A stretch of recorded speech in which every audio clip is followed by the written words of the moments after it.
Dear diary, मैं वरुण एक adventure पर निकलने वाला हूँ, तो सोचा तुम्हें बता दूँ, क्योंकि न जाने किस मोड़ पे मौत मेरा इंतज़ार कर रही हो। एडवेंचर इस दुनिया को जीतने का। आराम से चलो, अगर यहाँ से गिरे तो लाश भी नहीं मिलेगी। इतने अंधेरे में कोई आराम से कैसे चल सकता है? उस शक्ति को हासिल करना है तो हमें हजारों मुश्किलों का सामना करना पड़ेगा। एडवेंचर ब्रह्मांड की सबसे शक्तिशाली शक्तियों को वश में करने का। वो कितनी शक्तिशाली है? इतनी शक्तिशाली कि पूरी दुनिया को अपनी उंगली पे नचा दे। एडवेंचर इस दुनिया को आने वाले वायरस से बचाने का। इससे हर 100 साल में आने वाली महामारियों से भी बचा जा सकता है।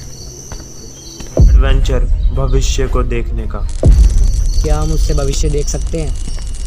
हाँ बिल्कुल। अब बिना कुछ बोले चुपचाप सीधे चलते रहो।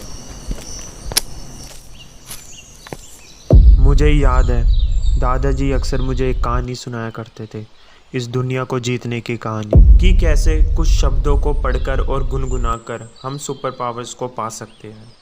ये सब चीज़ें तो अंधविश्वास सी लगती थी, क्योंकि कहानियाँ मिलावटी दूध की तरह होती है। हमारे ख़ानदान के उस पुराने बक्से को मैं हमेशा देखता रहता था। न जाने दादाजी ने उसमें क्या राज छुपाए थे। उस बक्से को खोलने की हिम्मत किसी में ना थी। ये बात उस दिन की थी जब मम्मी घर पर नहीं थी। मैंने उस बक्से का ताला खोला। उस बक्से में एक किताब थी और उसमें मेरे दादाजी के आखिरी के कुछ खतों में से 2 खत मिले। उस खत को छूकर मुझे बहुत तगड़ा झटका लगा। मैंने तुरंत उस बक्से को ताला लगाया। फिर मैं स्कूल चला गया।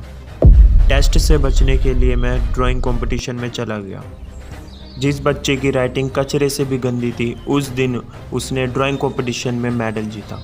ना जाने उस किताब में क्या वाइब्रेशन थी। उस दिन मैंने जाना कि कुछ कहानियाँ नहीं होती, कड़वा सच भी बोलती है। दादाजी के आखिरी खत का पहला पन्ना।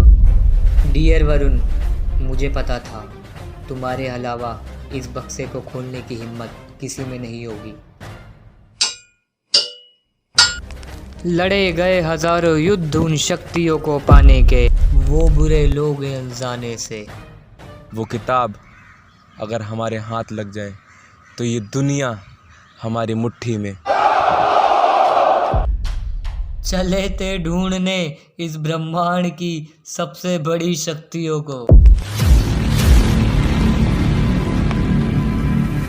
खा लिया है रास्तों ने ही, खुद क्या लड़ मरेंगे वो। हमें बचाओ बचाओ बचाओ, हम मरना नहीं चाहते। पाना उसे आसान नहीं जिसने इस कोशिश को आजमाया है। बहे हजारों समुद्र में लाखों को मिट्टी में दफनाया है, करोड़ों को आग में जलाया है। बहती हुई हवाओं ने राखों को फैलाया है। आकाश में उड़ती हुई राखों की कहानियों को मैंने यहाँ जाना है।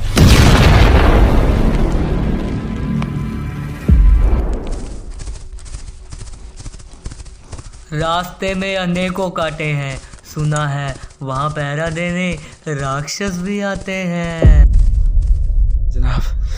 जनाब हमें माफ़ कर दीजिए, हम यहाँ कभी वापस नहीं आएंगे, कभी लौट के वापस नहीं आएंगे जनाब।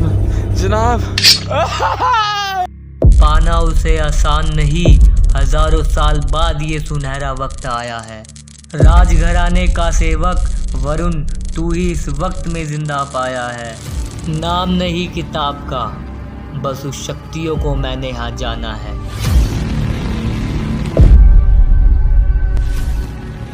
दे दिए 98 साल जिंदगी के इस किताब को, ये भी कम पड़ गए हैं।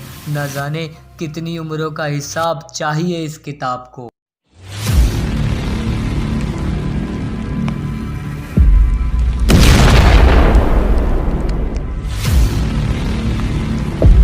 है वक्त आ चुका उस किताब को पाने का, दुनिया की सबसे बड़ी शक्ति को आजमाने का।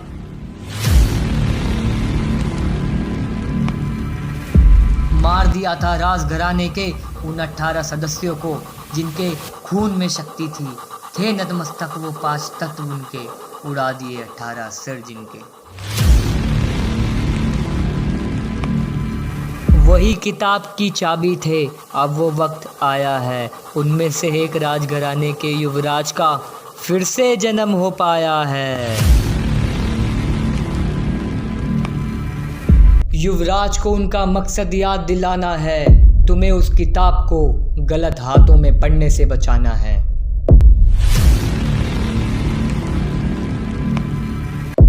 दादाजी का दूसरा खत ऊपर से बिल्कुल कोरा था और नीचे एक ही लाइन लिखी थी कि बक्से को खोलने पर गाना गाने वाला प्रेत आजाद हुआ। पर ना जाने उस बक्से और सदस्य का राज क्या है, वो कौन है, कैसे दिखते हैं और वो कहाँ मिलेंगे। उस किताब को पाने के लिए लाखों लोग मरने और मारने को तैयार थे। भूत प्रेत कब्रों से उठने के लिए तैयार थे और मरे हुए दोबारा जन्म लेने को। जनाब, राजघराने का एक सदस्य अभी भी जिंदा है। मैंने उन 18 सदस्यों को अपने हाथों से ही मारा था। मरे हुए लोग कभी वापस नहीं आते, बस रह जाती है उनकी तस्वीरें